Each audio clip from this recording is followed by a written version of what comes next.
কোথায় যেন শুনেছিলাম হরিণ এক লাফে 23 হাত অতিক্রম করতে পারে, আর বাঘ 22 হাত।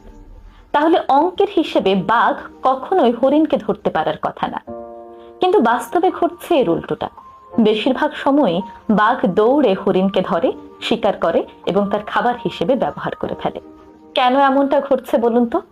কারণ হরিণ লাফিয়ে দৌড়াতে দৌড়াতে বারবার পেছন দিকে তাকায়, এটি দেখার জন্য যে বাঘ তার থেকে কত দূরে আছে।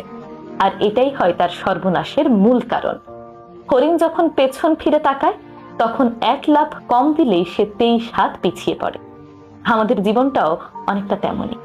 আমরা যখনই সামনে এগিয়ে যেতে যেতে পেছন দিকে তাকাই, তখনই আমাদের সফলতা পাওয়াটা কঠিন হয়ে পড়ে। তাই আপনার পেছনে কে কি বলল, কে সমালোচনা করলো, এই জিনিসগুলো ভ্রুক্ষেপ করবেন না। পেছনে যে ভুলগুলো করে এসেছেন, সেগুলো চিন্তা করে করে এখনকার সময় নষ্ট করবেন না, বরং আপনার অতীতের ভুল থেকে শিক্ষা গ্রহণ করুন। পেছনে না তাকিয়ে সেই শিক্ষা নিয়ে সামনে এগিয়ে চলুন।